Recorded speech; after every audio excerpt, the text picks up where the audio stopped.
Maka Rasulullah SAW pernah bersabda, barang siapa menginginkan syafaatku di yaumil qiyamah, maka berbanyaklah salawat kepada pribadi beliau. Bahkan Rasulullah SAW memberikan kecaman, al-bahil man lam idza dzukirtu lam tusalli ilayya. Orang yang paling pelit, orang yang paling bahil dalam hidup ini, orang yang enggan bersalawat kepada Rasulullah SAW. Di dalam Al-Quran Allah Subhanahu wa Ta'ala menegaskan Subhanalladzi khalaqal azwaja kullaha. Maka Maha Suci Allah yang telah mengisi kehidupan ini serba berpasang-pasangan. Nah, dalam berpasang-pasangan ini ada yang senantiasa mulus, ada yang senantiasa banyak batu kerikil, ada yang senantiasa kandas di awal perjalanan. Maka oleh sebab itu Islam ini memberikan konsep, memberikan cara bagaimana membentuk keluarga yang sakinah, mawaddah, warahmah itu. Karena di dalam Al-Quran cuplikan-cuplikan keluarga itu sudah Allah sampaikan. Ada di dalam rumah tangga itu yang suaminya yang taat beribadah kepada Allah, tapi ternyata musuh dakwah itu adalah datang dari istrinya sendiri. Inilah cuplikan kaum Nabi Nuh. Ada yang istrinya memang taat, rajin ibadah, rajin melaksanakan kegiatan-kegiatan keagamaan, namun musuh dakwah itu adalah datang dari suaminya. Itu adalah keluarga Fir'aun. Ada yang memang suami istri ini enggak benar. Suami istri ini memang menantang risalahnya, agamanya Allah Subhanahu wa Ta'ala. Ini cuplikan keluarga Abu Lahab. Ada yang memang suami istri itu taat dan soleh, yang berbakti kepada agama, memiliki keturunan yang soleh. Itulah keluarga Nabi Ibrahim. Nah, tinggal kita melihat bagaimana cuplikan-cuplikan rumah tangga yang telah mencontohkan di dalam Al-Quran ini. Bagaimana kalau nanti mendapatkan suami yang taat, istri yang menjadi musuh dakwah, mendapatkan istri yang taat, suami yang menjadi musuh dakwah. Ada memang suami istri itu baik dalam menjalankan agamanya, tapi ternyata ada juga yang dalam rumah tangga itu terkadang musuh itu adalah anaknya. Nah, oleh sebab itu bagaimana kunci rahasia memilih keluarga sakinah ini? Bagaimana kiat sukses membina rumah tangga ini? Karena kandasnya rumah tangga itu karena suami istri ini tidak memiliki konsep dalam menjalankan kehidupan itu. Maka kata Rasulullah SAW bahwa perkawinan itu niatkan karena untuk beribadah kepada Allah Subhanahu wa Ta'ala.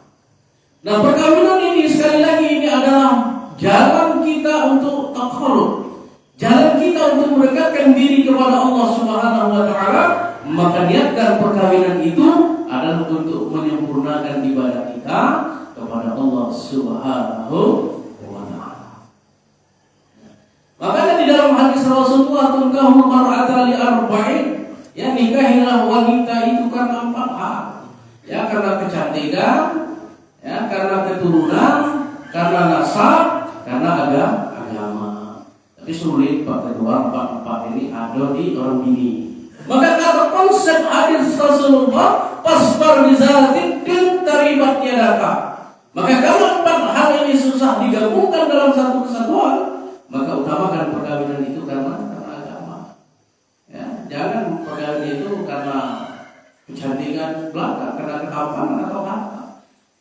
Kita memang butuh cantik, kita butuh tampan, kita butuh harta. Kenapa istri itu harus cantik? Karena inilah yang akan menemani kita. Hampir 24 jam kita berhadapan dengan istri, maka perlu cantik itu. Tapi cantik bukan segalanya. Sekarang apalagi Pak, betulan lewat Facebook. Nggak deh orang bini jelek di Facebook. Cantik, putih, semampai, loda, kan gitu. Pas lihat aslinya hancur. Ini efek kamera.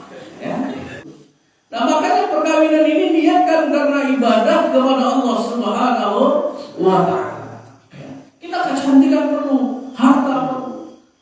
Ya. Bohong kalau hidup ini kita tidak butuh kecantikan, tidak butuh ketampanan. Bohong kalau kita tidak butuhkan harta. Ya kan? Iya. Oleh sebab itu nilai ibadah itu di nomor satu dasar. Nah kalau ini adalah kita niatkan ibadah kepada Allah, maka lihat, ya ada ayat Al-Quran, Qul in kuntum tuhibbunallah fattabi'uni. Ya kalau memang kita mencintai Allah, maka kata Rasulullah, ikutilah aku. Nah apa Rasulullah memberikan keteladanan dalam membina rumah tangga? Rasulullah memberikan contoh bagaimana kehidupan rumah tangga.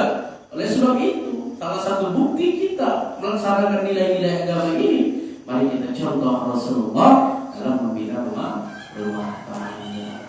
Kalau bisa mahar itu yang bisa ya, menjadi perhiasan, jangan cuma menjadi kamuflase dalam rumah tangga. Ya, apa maharnya untuk akad nikah? Seperangkat alat sholat. Kalau saya akad nikah seperangkat alat sholat, masuk museum setahun 2 kali hidupan, Idul Fitri dan Idul Adha. Itu pun tidak mudah halangan. Kalau halangan, ya, nah ini kacau urusan. Oke. Nah ternyata rumah tangga ini banyak hancur karena jauh dari agama. Ya maaf, ya Bapak Ibu, saya sudah lebih 300 perkara yang saya tangani. Di luar pengadilan, ternyata rumah tangga broken home, kata orang tua dulu itu rata-rata karena jauh dari Tuhan, jauh dari agama. Ya. Maka saya berkali-kali menyampaikan dalam hukum perkawinan, konsepnya ibadah, konsepnya niatkan karena Allah. Iyyaka na'budu wa iyyaka nasta'in. Bahwa konsep sakinah itu sempurnakan urusan kita dengan Tuhan, maka Tuhan akan menyempurnakan urusan rumah tangga kita. Maka yang kedua, konsep sakinah itu, kunci rumah tangga yang bahagia itu yang kedua adalah bersyukur atas apa yang diberikan oleh Allah Subhanahu wa Ta'ala. Dan ini banyak yang bersyukur. Ya, kenapa? Mohon maaf, ada orang yang penghasilannya banyak, tapi ternyata rumah tangganya panas. Tetangga kita hidupnya sederhana, tapi setiap akhir pekan mereka bahagia, mereka gembira. Ya. Makan gak makan mereka tetap tertawa, bercanda, bergurau antara anak dan orang tua. Kenapa? Ternyata menghadirkan rasa syukur. Nah, rumah tangga ini banyak yang bersyukur. Ya. Maka salah satu cara bersyukur tadi adalah ya ibadah. Ya, kenapa? Karena kalau kita tidak bersyukur, maka segala nikmat yang Allah titipkan itu akan menjadi malapetaka. Ya, kalau kita nggak mampu bersyukur, Allah telah memberikan cuplikan di dalam Al-Quran. Apakah harta akan membuat orang bahagia?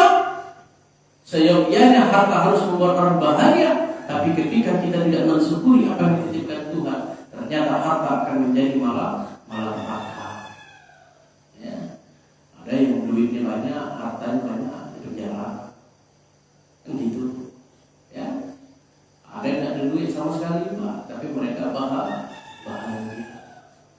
Ya kan? Makanya kebahagiaan itu adalah hadirnya rasa syukur dalam hidup kita. Jadi oleh sebab itu nanti resep yang kedua ini perbanyaklah bersyukur.